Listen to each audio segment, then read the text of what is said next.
Quero convidar você a abrir a sua Bíblia, a carta de 1 Timóteo, capítulo 3. 1 Timóteo, capítulo 3. Essa noite nós vamos olhar de versículos 14 a 16. 1 Timóteo 3, 14 a 16. Se você está usando uma das Bíblias de capa preta em frente a você, essa passagem está na página 927.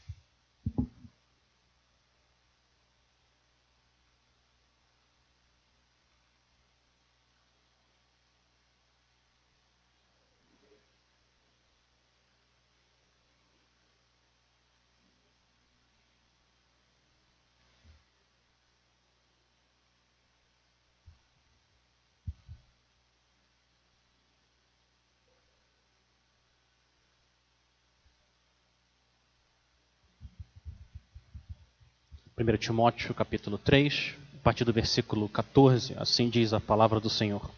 Escrevo-lhe estas coisas, embora espere vê-lo em breve. Mas, se eu demorar, saiba como as pessoas devem comportar-se na casa de Deus, que é a igreja do Deus vivo, coluna e fundamento da verdade.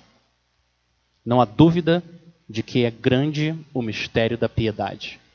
Deus foi manifestado em corpo, justificado no Espírito, visto pelos anjos, pregado entre as nações, crido no mundo, recebido na glória. Amém. Vamos orar mais uma vez? Para te adorar, ó Rei dos Reis, foi que a gente nasceu. E o nosso prazer é louvar o Senhor. É o Teu Espírito que faz isso nas nossas vidas. E a gente quer pedir, Senhor, que o Senhor use agora a Tua palavra aberta para falar aos corações do Teu povo e que o Teu Espírito Santo use com poder aquilo que o Senhor registrou para trazer salvação e santificação ao Teu povo. A gente pede, Pai, que o Senhor mais uma vez mostre a glória do Teu Filho amado.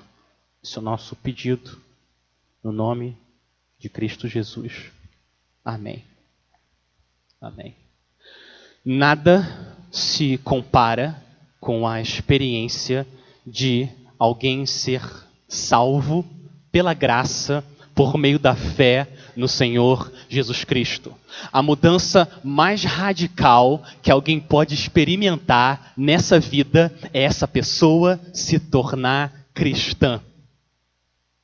É como uma árvore seca, galhos sem folha, nenhum fruto, em um solo envenenado, e Deus vem com a sua mão e arranca essa árvore e coloca ela num solo cheio de água e cheio de nutrientes, e folhas verdes começam a nascer, e essa árvore começa a produzir fruto, e muito fruto bom. Essa é a experiência radical de alguém sair da morte para a vida. O contraste é tão grande quando uma pessoa se torna cristã, que a Bíblia usa várias ilustrações. Por exemplo, a Bíblia fala que quando alguém se converte, alguém é convertido pelo Senhor, ela sai das trevas para a luz. Essa pessoa é transportada de escravidão para a liberdade. É um órfão sem esperança, que é adotado por um pai de amor. Uma pessoa que era cega e agora ela vê. Ela era impura e agora ela é limpa. A pessoa, literalmente, saiu da morte para a vida. E essa experiência que essa pessoa tem com Cristo afeta todo o ser dela. Assim como o pecado afeta todo o nosso ser, todas as nossas emoções, nossos desejos, nossa vontade, tudo, a conversão também afeta todo o nosso ser. É verdade que é uma transformação progressiva, mas real e poderosa na vida daquele que se torna um cristão. Ele continuou com as suas lutas, mas a Bíblia descreve agora essa pessoa como uma nova criatura. Pela primeira vez, na vida, ela começa a ter um gosto pelas coisas de Deus. O que antes não significava nada para ela, agora, por exemplo, ler a Bíblia e orar nos seus melhores dias é mais doce do que o mel e do que o destilar dos favos. O que antes não significava nada para ela, como estar em comunhão com os irmãos, agora é valioso, é mais valioso do que ouro e muito ouro depurado. Essa é a descrição que a Bíblia dá de alguém que foi salvo pelo Senhor Jesus Cristo. E essa sensibilidade, esse novo senso espiritual que essa pessoa começa a ter, afeta tudo o que ela faz, inclusive os planos dela, os desejos que ela tem. O cristão começa agora a fazer escolhas e planejar a sua vida baseado na palavra do Senhor. O cristão começa agora a desenvolver um senso de importância, um senso de urgência e um senso de dependência do Senhor que antes ele não fazia ideia que era possível alguém experimentar aqui nessa vida. O que essa passagem está mostrando para a gente é esse senso santificado que o apóstolo Paulo desenvolveu. Quero ver com vocês, o apóstolo Paulo começa falando dos planos dele. E você vai ver esse senso de urgência e importância que o apóstolo Paulo tem por causa da conversão dele, do encontro dele com Cristo. Olha os primeiros 2 versos, plano de Paulo. Ele diz: escrevo estas coisas, embora espere vê-lo em breve, mas, se eu demorar, saiba como as pessoas devem comportar-se na casa de Deus, que é a igreja do Deus vivo, coluna e fundamento da verdade. Paulo tinha uma expectativa, ao final do verso 14, ele tinha uma expectativa: espero ver você em breve, Timóteo. Esse é um bom plano, ele tem o desejo de ver Timóteo. Por quê? Ele quer ajudar, ir lá na igreja em Éfeso e ajudar Timóteo a lidar com os problemas terríveis que estão acontecendo naquela igreja. Falsos ensinos estão ameaçando o precioso povo de Deus. E agora Paulo quer ir lá, ajudar a igreja do Deus vivo. Olha a mudança. Antes ele perseguia o povo de Deus. Agora ele quer proteger o povo de Deus. E a explicação não está dentro de Paulo. Está o que aconteceu com ele quando ele viu Cristo e foi convertido. Mas Paulo não tem certeza se ele vai conseguir visitar Timóteo, a igreja em Éfeso. Ele não tem certeza, ele sabe, ele não controla o futuro. Mas ele tem esse senso de urgência santificado. O que ele faz então? Ele sabe que a igreja não pode esperar, que a glória de Deus e o destino eterno das pessoas está em jogo. Então ele planeja e escreve uma carta, que é essa carta de 1 Timóteo. Olha o que ele disse no versículo 14. Ele disse que escreveu estas coisas para quê? Com que propósito? Versículo 15. Para que você saiba como as pessoas devem comportar-se na casa de Deus. Escrevo estas coisas. Que coisas? De que coisas que Paulo está falando? Paulo está falando do que ele disse no capítulo 2 e no capítulo 3 de 1 Timóteo. Paulo deu instruções para o seu pupilo amado, Timóteo, a como a igreja deve orar quando ela se reúne. E qual que é o papel das mulheres na igreja. E qual é o papel dos homens na igreja. E como que a igreja escolhe pastores. E como que a igreja escolhe diáconos. E Paulo deu uma série de instruções para Timóteo, para saber como as pessoas devem se comportar na casa de Deus. Ele sabia que era uma questão urgente. Ele precisava escrever mesmo antes de ir visitar o seu pupilo amado. E você sabe disso. A vida é feita de coisas que podem esperar e de coisas que não podem esperar. Essa é a nossa vida. Se a sua casa está pegando fogo, você não vai ficar ajeitando o quadro torto na sua casa. Você não vai fazer isso. O que você vai fazer se a casa está pegando fogo? Você vai correr, agarrar seus filhos pelo braço. Se der tempo, pega o cachorro. Se não der, não pega. Mas você vai sair correndo daquela casa. Não importa se o quadro está torto, se o quadro está de cabeça para baixo. Não importa. A casa está pegando fogo. É uma questão de vida ou morte. Você tem que sair daquela situação de perigo. Eu estou convencido que uma das principais armas de Satanás é a distração. Fazer as pessoas ficarem ajeitando quadros tortos na parede, enquanto o fogo está chegando na casa e o dia do julgamento se aproxima. E Satanás faz isso muitas vezes, levando a gente a se distrair com coisas que não são necessariamente erradas. Às vezes são coisas até teria nenhum problema você fazer aquilo, mas ele leva você a gastar um tempo excessivo e uma energia enorme em algo para fazer você negligenciar o que é realmente importante. Essa é uma das principais táticas do nosso inimigo.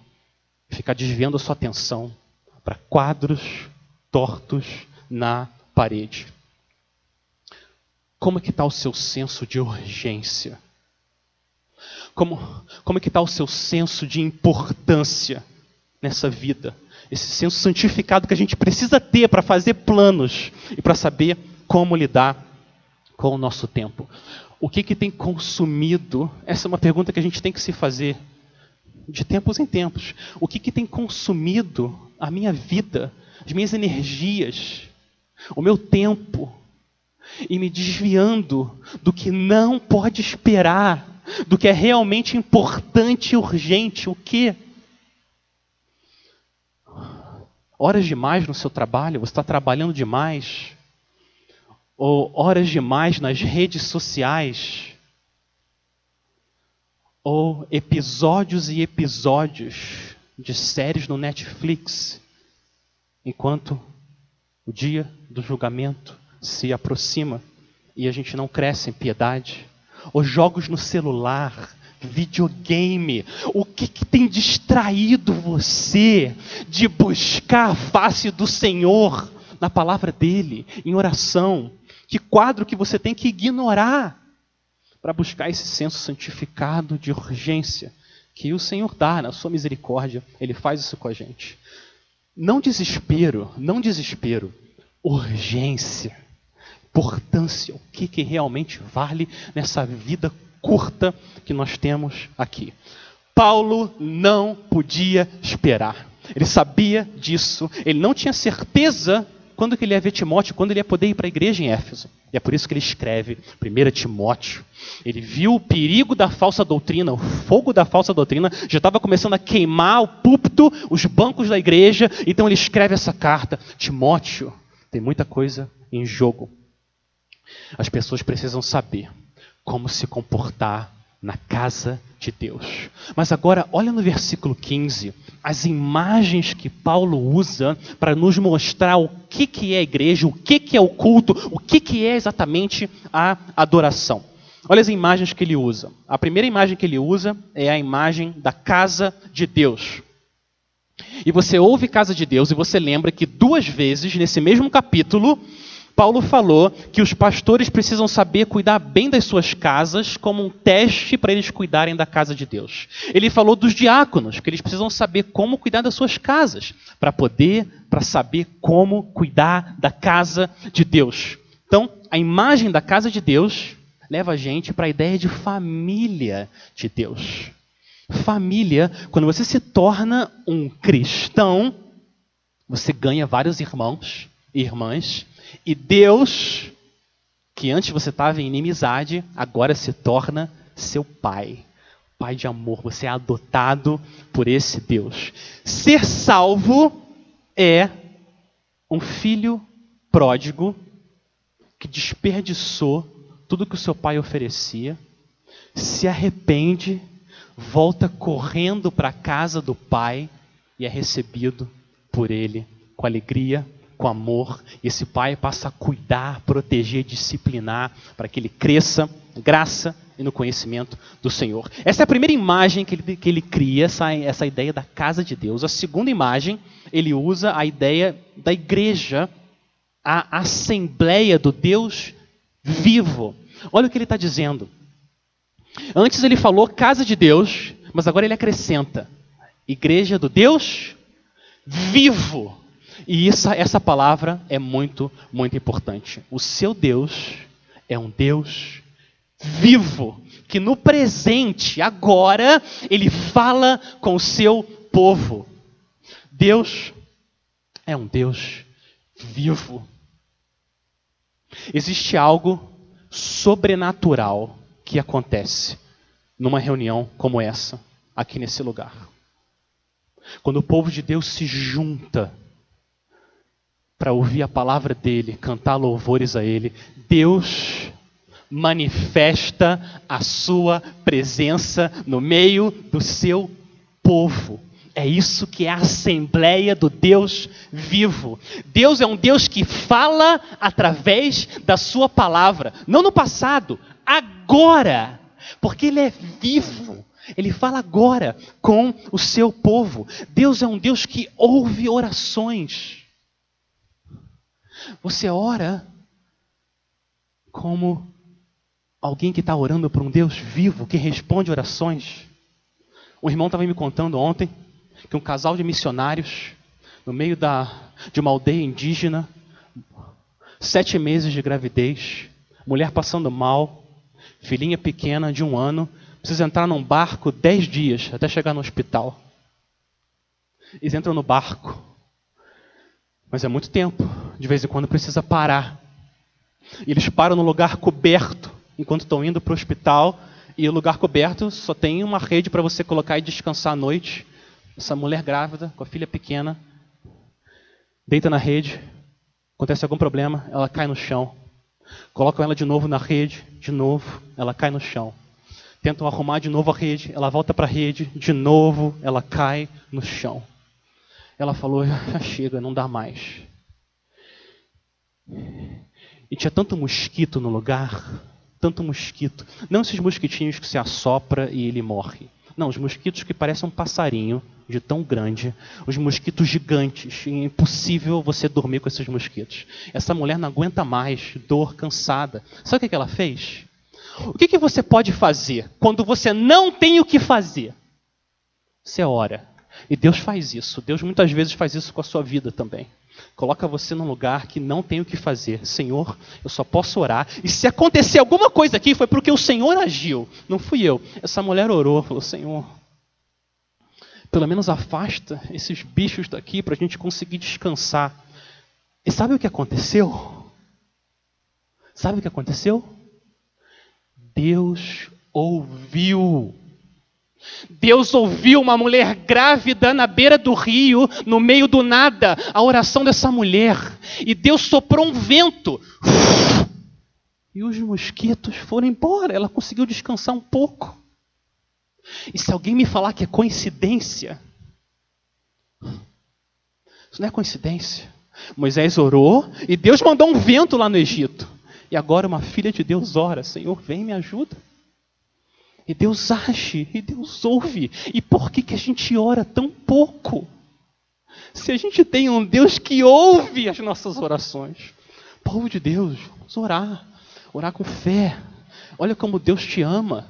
Deus ouve as suas orações e age em favor do seu povo. Ele manifesta a sua presença. Ele é um Deus que vê. Ele é um Deus que salva. Ele é um Deus que protege. O nosso Deus é um Deus vivo, que age em favor do seu povo.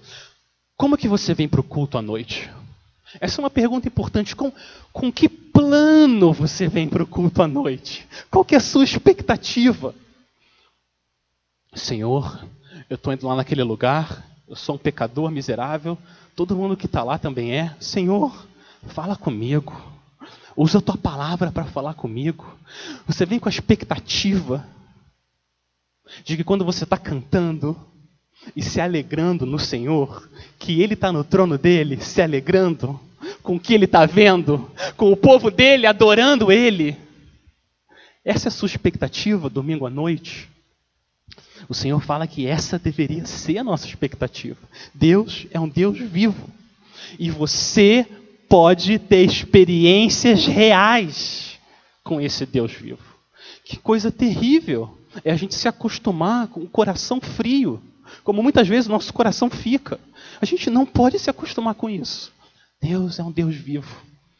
A gente pode ter experiências com Ele e que o Senhor tenha misericórdia e haja no nosso meio com poder. Mas tem uma questão muito importante agora, quando a gente pensa em experiências com o Senhor. Uma experiência espiritual verdadeira, ela só pode acontecer se ela for baseada na verdade. Olha a terceira imagem que ele usa no final do versículo 15. A imagem que ele usa é da igreja como coluna e fundamento da verdade. Verdade. A igreja é o pilar que sustenta a verdade que Deus nos deu na sua palavra, e ela é o fundamento. A igreja recebeu essa responsabilidade, esse privilégio de ser a protetora da verdade, da mensagem que pode transformar a nossa vida. Olha que privilégio. Muitas pessoas, estão atrás de experiências com Deus que não são baseadas na verdade, que não têm fundamento nas Escrituras, não tem nenhuma segurança. Essa pessoa não pode ter nenhuma segurança que as experiências que ela está tendo, por mais fortes que sejam, são experiências espirituais reais, verdadeiras. As experiências com o Senhor precisam ser baseadas na verdade. Por quê? Porque o compromisso do Espírito Santo é usar a palavra de Deus e mostrar a glória do Filho de Deus nas Escrituras. É isso que Deus faz. A Bíblia nunca separa uma experiência real com a sã doutrina. Não tem como você divorciar essas coisas. Vida e verdade sempre andam juntas. Porque o que transforma o seu coração é você conhecer mais verdades sobre quem Deus é. Você lembra o que Jesus disse para a mulher samaritana? Ele falou para essa mulher que está chegando a hora, e já chegou, em que os verdadeiros adoradores adorarão o Pai em espírito e em verdade, como a gente acabou de cantar aqui. São estes, Jesus disse, são estes os adoradores que Deus busca. E nós queremos adorar o Senhor. Nós precisamos ir atrás de afeições, emoções espirituais verdadeiras, mas que sejam baseadas na verdade. A gente precisa de alegria na salvação. A gente quer tristeza pelo pecado, mais tristeza pelo pecado, mais confiança nas promessas de Deus, mais fé, mais esperança, mais amor pelas pessoas. Tudo isso são sentimentos. Mais zelo pela glória de Deus, a gente quer isso. E a gente consegue isso só na verdade do Senhor. Espírito Santo usando a verdade. Deus vivo usa a palavra dele. Como que Jesus orou por nós? Jesus orou: santifica-os na verdade, a tua palavra é a verdade. E quando o Espírito Santo nos dá olhos para ver e sentir a verdade, nós somos santificados. Emoções mudam, planos mudam, a sua vontade é transformada. A gente precisa de algo poderoso para quebrar o poder do pecado. E isso acontece quando a verdade é impressa nos nossos corações pelo Espírito Santo. Eu estava lendo a história de um relato de um jovem que chegou numa igreja. Ele começou a frequentar a igreja, várias semanas frequentando essa igreja. Uma igreja muito boa, uma igreja fiel, boa música, as mensagens fiel à palavra do Senhor. E depois de uns meses, esse jovem chegou à fé em Cristo. Começou a ter uma fé viva no Senhor Jesus. E ele foi conversar com os líderes. Ele disse que ele queria se tornar membro. Eu quero me tornar membro dessa igreja. E ele vai e se reúne com os pastores, os líderes da igreja. Ele começa a contar para esses pastores a experiência dele. E ele fala: pastores, a igreja mudou muito. A música está muito melhor. Desde que eu cheguei até agora, nesses meses, a música está muito melhor. Os hinos estão mais fáceis de cantar. As letras estão muito boas. ele vira para o pastor e falou: "Ô, pastor, eu não sei o que aconteceu, mas as suas mensagens melhoraram muito. Agora elas conectam comigo, pastor. Eu consigo entender o que você está falando. Nossa, quanta coisa mudou na igreja." Os pastores olham um para o outro com provavelmente aquele sorriso, né, dentro do coração. Os homens maduros, eles sabiam aonde que a mudança drástica tinha acontecido. A música da igreja não tinha mudado, as mensagens do pastor não tinham mudado. O que tinha acontecido é que esse jovem nasceu de novo. Ele foi trazido da morte para a vida. E agora tudo mudou. O que antes não fazia nenhum sentido, não tinha importância, agora é a alegria dele. É isso que o Senhor faz na vida de alguém, quando alguém entende que a reunião do povo de Deus, a assembleia do povo de Deus, é Cristo no meio do seu povo. Você acredita nisso? Você crê nisso? É o Senhor usando a sua palavra na vida do seu povo. Jesus disse, João 14,6, eu sou o caminho, a verdade e a vida. Ninguém vem ao Pai senão por mim. Se você quer ter uma experiência verdadeira e real e viva, só tem um caminho, é o Senhor Jesus Cristo. Essa é a verdade. E é assim que Paulo termina essa passagem. Esse último versículo, o versículo 16, fala dessa verdade. E por que Paulo agora sai dos planos dele e vai falar dos planos de Deus? Paulo sabe que os planos dele podem falhar, podem não dar certo. Mas existe uma pessoa que sempre que ela planeja alguma coisa, sempre dá certo. Existe uma pessoa, ela não conhece plano B. Essa pessoa não sabe o que é plano B. Tudo que ele decreta acontece. Olha como Jó reagiu quando ele viu um pedaço da infinita grandeza e do poder desse Deus. Olha o que Jó disse, Jó 42:2.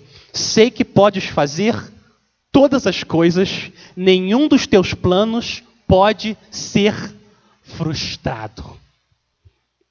Os versículos 14 e 15 falam sobre os planos de Paulo. O versículo 16 fala sobre o plano de Deus. Vamos ler o plano de Deus no versículo 16. Não há dúvida de que é grande o mistério da piedade. Deus foi manifestado em corpo, justificado no Espírito, visto pelos anjos, pregado entre as nações, criado no mundo, recebido na glória.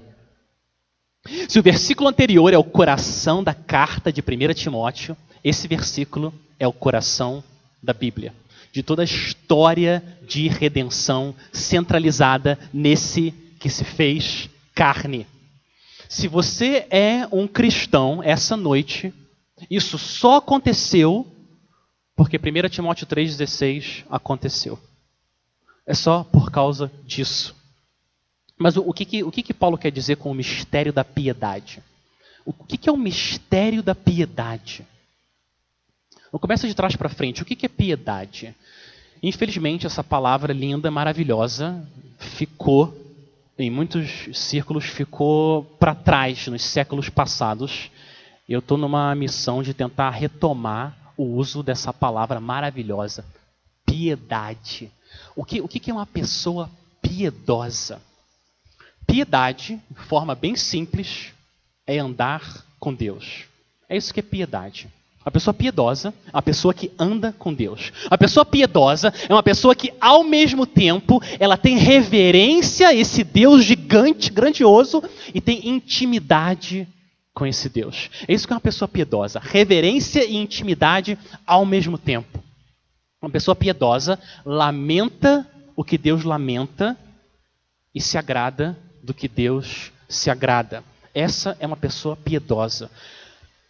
Mas por que Paulo fala do mistério? Ele fala que a piedade é um mistério. Grande é o mistério da piedade. Por que é um mistério? Isso é muito importante.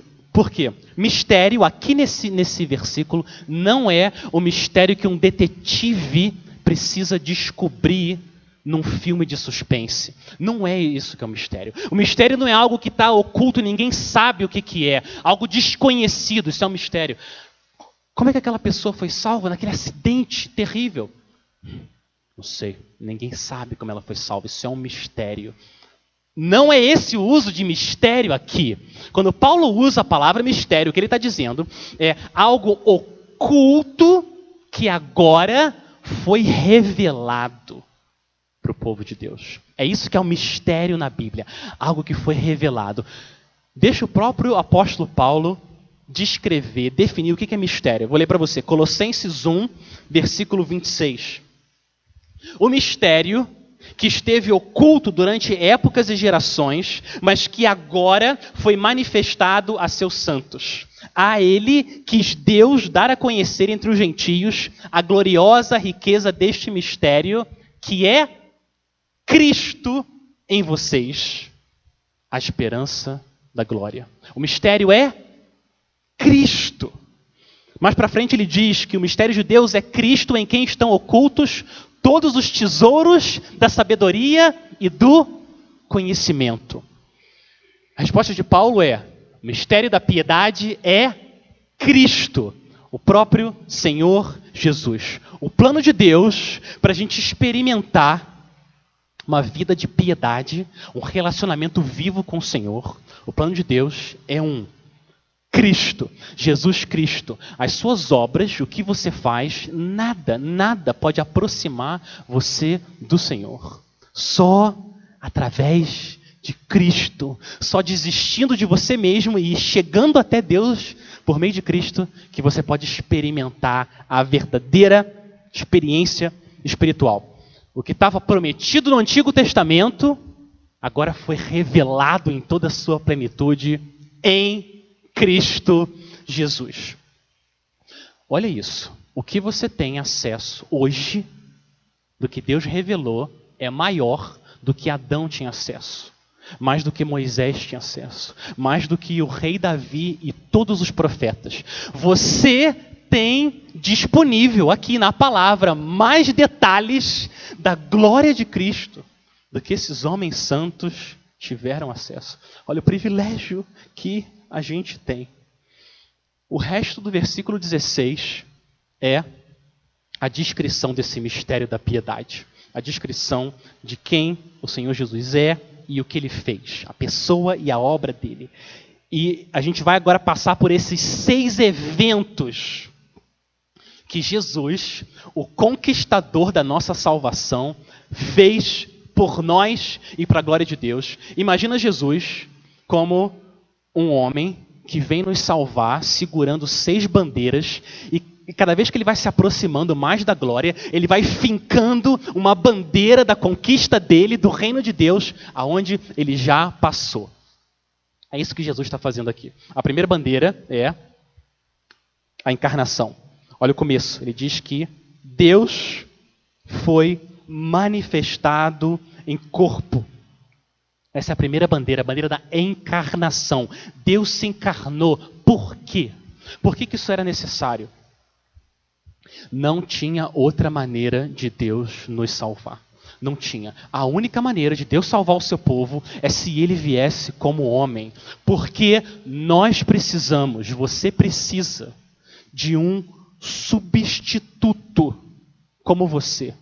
Você precisa de um substituto perfeito. Alguém que seja como você, de carne e osso, para te representar no tribunal de Deus. E é por isso que a gente precisa de um salvador humano. Mas não pode ser qualquer homem. Por quê? Porque a sua dívida e a minha contra Deus é uma dívida de gravidade infinita. Um pecado é suficiente para mandar alguém para o inferno por toda a eternidade, e isso seria justo. A glória de Deus é tão grande, a honra dele é tão grande, que uma ofensa contra esse Deus merece uma punição eterna. Sofrimento eterno. Por isso, se a gente for salvo, a gente precisa de um Salvador que seja humano, mas que também tenha honra infinita diante de Deus. Só existe uma pessoa que se qualifica. Não Moisés, não Buda, nem ninguém. Só existe uma pessoa que pode se qualificar. Maria não se qualifica. Filósofos não se qualificam. Você e eu, não, a gente não se qualifica. Só Cristo é perfeitamente Deus e perfeitamente homem. E é por isso que Deus se manifestou em corpo, em carne. Olha o tamanho do amor de Deus por nós, povo do Senhor. O autor da vida experimentando a morte no nosso lugar, para que a gente pudesse ter vida com Deus. Foi isso que Deus fez por nós. Mas não qualquer morte. Ele foi obediente até a morte, e morte de cruz. Filho de Deus amaldiçoado no nosso lugar, para que a gente pudesse ser perdoado para sempre. E esse Salvador, ele nasceu, cresceu, viveu e morreu como qualquer outra pessoa. Mas, ao mesmo tempo, diferente de qualquer outra pessoa. E a diferença foi essa. Ele nunca pecou. Nunca. Nenhuma vez. Durante toda a vida dele, ele amou o Senhor Deus de todo o coração, de toda a alma e de todo o entendimento. O que leva a gente para a nossa segunda bandeira, a bandeira da ressurreição. Depois da encarnação, vem a ressurreição.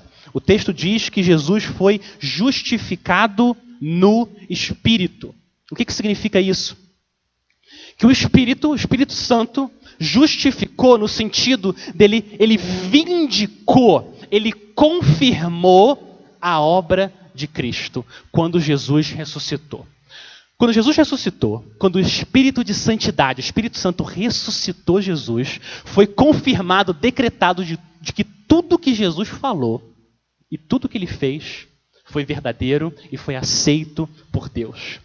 A ressurreição de Cristo é a prova de que ele era um cordeiro perfeito, sem defeito, e que Deus Pai aceitou o sacrifício dele. A ressurreição de Cristo é prova de que tudo o que ele falou era verdade. O que ele disse? Ele falou várias vezes para os discípulos: eu vou ser preso, humilhado, cuspido,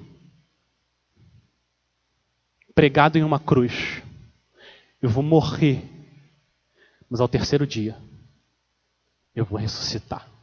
E o que aconteceu? Exatamente o que ele falou. A ressurreição é a prova que o Espírito Santo nos dá, vindicando Cristo de que ele é o Salvador que Deus nos deu. Pensa nisso. Toda a sua dívida na cruz foi paga. Toda a sua dívida. Todos os seus pensamentos imundos que você teve essa semana e que você vai ter na semana que vem e na outra, todos eles, pregados na cruz. Todos os sentimentos que desonraram a Deus, pregados na cruz. Todas as palavras que a gente falou, que desonraram o Senhor, que não transmitiram o amor de Deus, pregadas na cruz. Tudo. E ali a nossa dívida foi completamente paga. A prova disso é que ele foi justificado no Espírito, que ele ressuscitou. Então eu queria dizer para você, filho de Deus, quando você pecar, não tema ir à presença do Senhor. Não tema, não tem outro lugar para você ir para ser lavado e perdoado. Não tema. Se você está em Cristo, você precisa ir sim, é para o Senhor, confessar seus pecados, pede perdão ao Senhor e se lembre que seus pecados estão lá, cravados na cruz, para não sair de lá e acusar você. É isso que a ressurreição de Cristo prova para cada um dos filhos do seu povo. O trono de Deus é um trono de graça. Um trono de graça. A gente vai até Ele. O Senhor nos lava, nos perdoa e nos une a Ele. Você sempre é recebido com amor, porque Jesus disse na cruz: está consumado, acabou. Nossa dívida foi paga. Mas olha o que aconteceu, olha o que acontece depois. Depois de encarnar e ressuscitar, vem a terceira conquista do Rei Jesus, a ascensão. Olha a terceira etapa da vitória do Senhor. Ele foi visto pelos anjos. Os anjos sempre tiveram ao redor de Jesus. Na tentação do deserto, eles sustentaram Cristo. Na tumba vazia, eles estavam lá para avisar Maria e Maria Madalena. Estava lá, por que vocês estão aqui? Aconteceu o que ele disse. Ele ressuscitou. E em Jerusalém, quando Jesus estava reunido com seus apóstolos, de novo, ele estava voltando para o Pai e os anjos estavam lá, dizendo para os apóstolos: por que vocês estão olhando para o céu? Esse Jesus que vocês estão vendo, ele vai voltar para reinar com o seu povo. Várias passagens mostram a vitória do Senhor Jesus sendo celebrada pelos anjos. Uma das maneiras que a Bíblia fala da ascensão de Jesus é dizendo que ele está agora assentado nas regiões, onde? Celestiais. Jesus está assentado nas regiões celestiais. Mas o que os anjos fazem com Jesus assentado nas regiões celestiais? Uma coisa que eles não fazem é só ficar olhando Jesus. Ele não é só visto pelos anjos. Os anjos não conseguem ficar em silêncio. Assim como você não consegue ficar em silêncio quando você vem aqui domingo. Você precisa cantar ao seu Senhor. Não tem como. Se alguém for querer tapar a sua boca, você vai falar: para, deixa eu cantar para o meu rei. E acontece a mesma coisa com os anjos. São criaturas santas. Eles não conseguem ficar quietos. Olha o que acontece.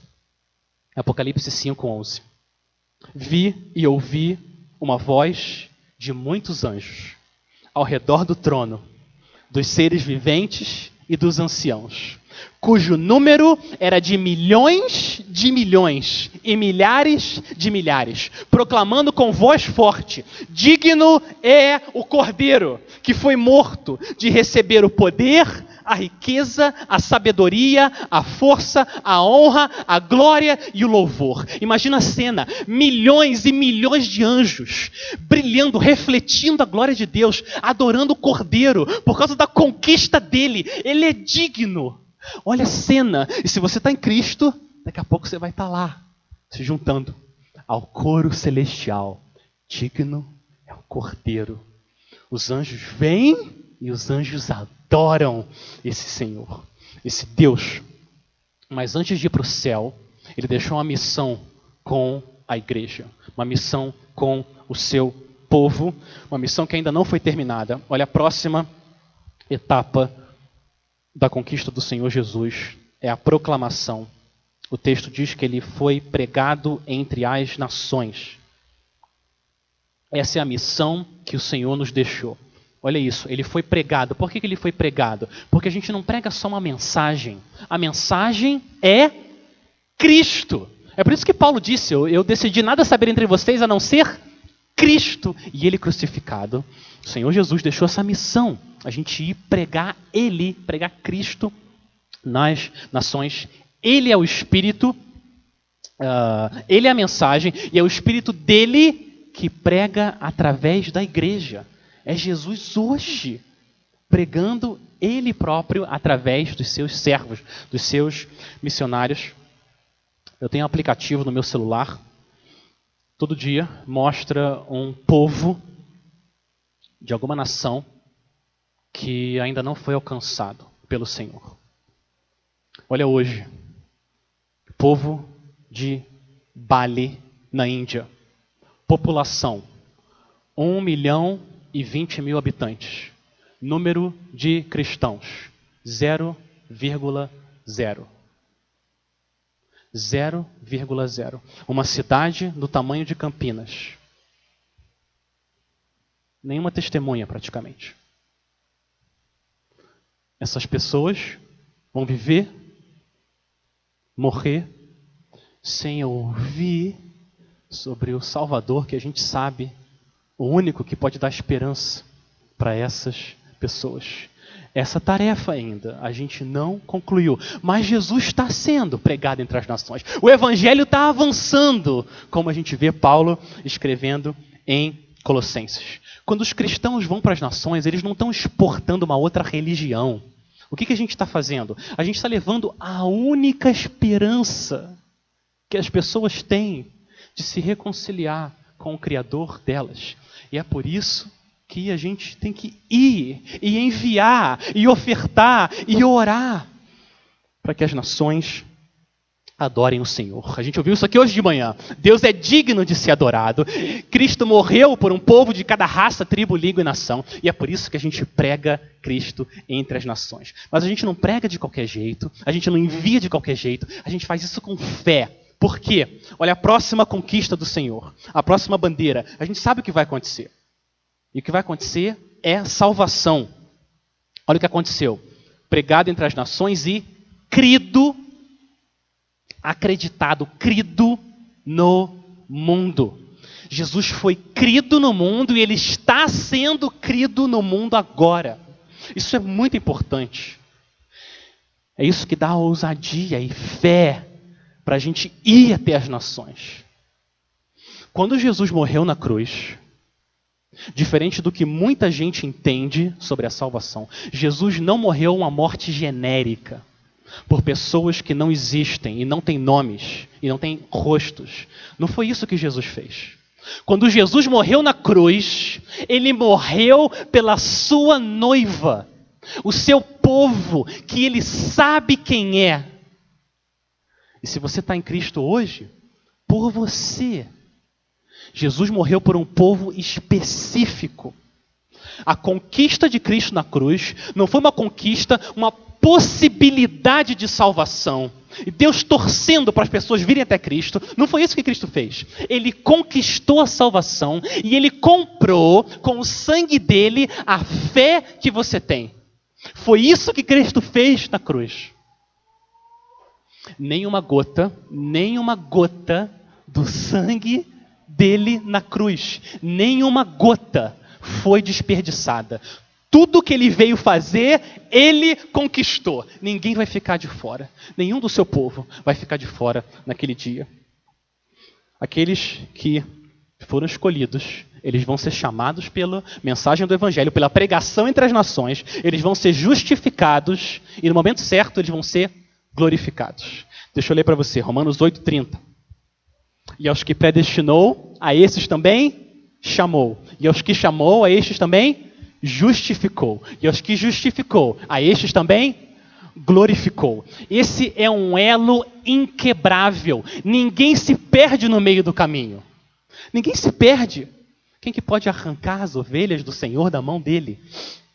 É isso que a morte de Cristo fez. Não a possibilidade do seu povo ser salvo, mas ele conquistou, garantiu que o seu povo vai ser salvo. Aqueles que ele escolheu vão crer no Senhor. No dia que o Senhor derramar o dilúvio do julgamento dele nesse mundo, todos do seu povo, todas as suas ovelhas amadas vão estar dentro da arca. Todas elas protegidas, guardadas pelo sangue de Cristo derramado na cruz. O mistério da piedade é grande. É Cristo conquistando a salvação do seu povo. E agora, por último, conforme Jesus vai avançando, ele vai fincando essas bandeiras do reino de Deus no chão. E agora a última que ele coloca é a exaltação. Encarnação, ressurreição, ascensão, proclamação, salvação e agora ele é exaltado. Exaltação. Olha como termina esse capítulo. Jesus foi recebido na glória. O Cordeiro voltou para o trono dele e foi coroado. Cristo foi coroado Rei dos Reis. Olha a música que Davi fez para o rei dele, o Rei dos Reis. Salmo 24:7. Levantem as suas cabeças, ó portas, levantem-se, ó portais eternos, para que entre o Rei da Glória. Quem é o Rei da Glória? O Senhor forte e poderoso, o Senhor poderoso nas batalhas. Levantem as suas cabeças, ó portas. Levantem-se, ó portais eternos, para que entre o Rei da Glória. Quem é esse Rei da Glória? O Senhor dos Exércitos. Ele é o Rei da Glória. Cristo é o Rei da Glória. E é por isso que ele foi recebido na glória. Porque isso é direito dele. Ele conquistou isso. Ele foi vitorioso na batalha contra Satanás, vitorioso na batalha contra o pecado, vitorioso na batalha contra o mundo e vitorioso na batalha contra a morte. Ele é o Senhor poderoso nas batalhas. Você sabe que sempre que Jesus ora, sempre Deus ouve ele, não é isso? Sempre. E Jesus fez uma oração um pouco antes de ser preso. Olha o que Jesus orou. Jesus, Filho, orando para o Pai. Eu te glorifiquei na terra, realizando a obra que me deste para fazer. E agora, ó Pai, glorifica-me contigo mesmo com a glória que eu tive junto de ti antes que houvesse mundo. O que aconteceu? O Pai ouviu e disse: assim seja, meu Filho amado. Amém. E recebeu de volta Cristo, o Filho, na glória. Mas com uma diferença. Tem uma diferença em relação a quem Cristo era na eternidade passada. Jesus continua sendo Deus, como ele sempre foi, e ele sempre vai ser. Porque quem é Deus, sempre vai ser Deus. E quando ele estava aqui, ele continuava sendo Deus. Mas tem uma diferença. A diferença é que agora, nesse exato momento, Jesus é Deus e homem para sempre. Ele continua sendo homem, mas um homem glorificado. Um homem que traz a glória da vitória dele nas suas mãos. Tomé pediu para ver. Tomé não estava acreditando. E ele pediu para o Rei da Glória. E olha como esse Rei da Glória é cheio de amor. Ele chama Tomé. Tomé, vem. Vem, veja, estenda sua mão. Não duvide, mas creia. E Tomé vai e vê as marcas da glória. As marcas da vitória. A vitória dele que ele conquistou para o seu povo. Como que Tomé reage? Como que ele reage? Senhor meu e Deus meu. Tomé sabia que ele estava diante do Deus em carne. Não há dúvida que esse mistério da piedade é grande. Esse Deus eterno, cheio de glória, ele vem e se manifesta em carne. Ele é humilhado no lugar do povo dele, que se rebelava contra o rei. E agora ele volta para a glória dele, sendo homem agora também, para sempre glorificado e trazendo junto, como o sacerdote trazia, o povo de Deus no seu peito, para sempre.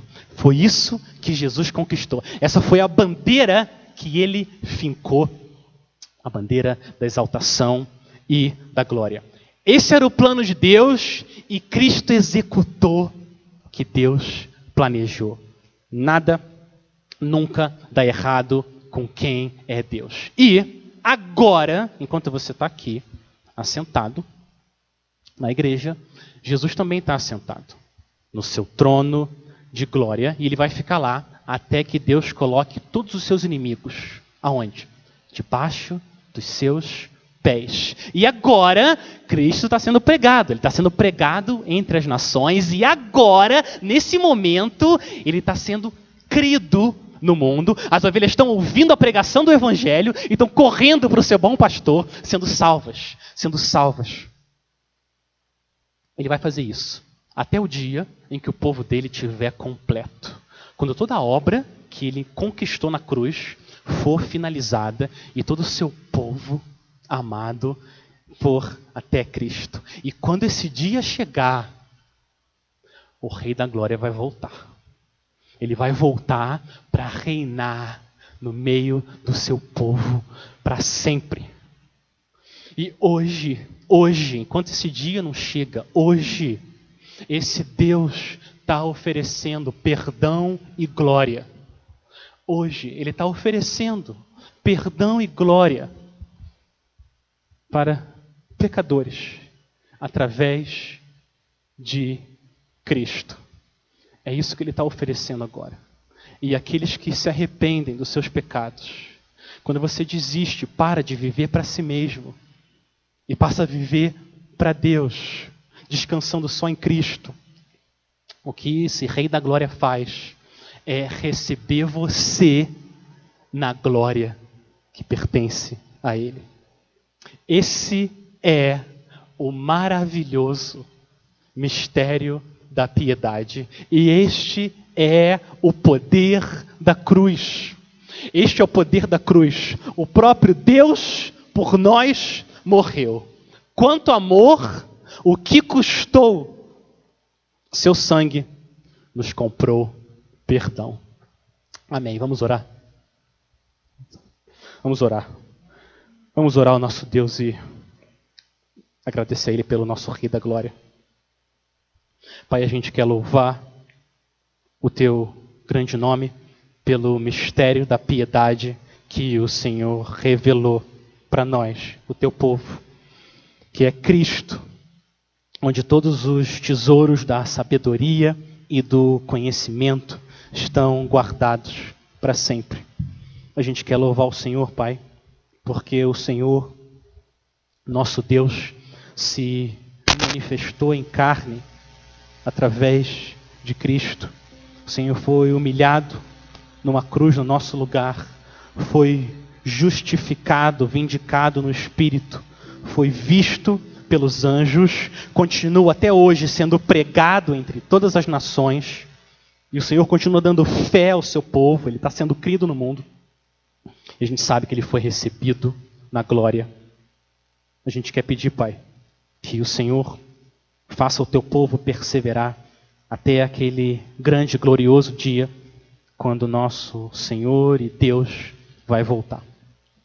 Esse é o nosso pedido, no nome do nosso Rei, Salvador, Profeta e Sacerdote Jesus. Amém.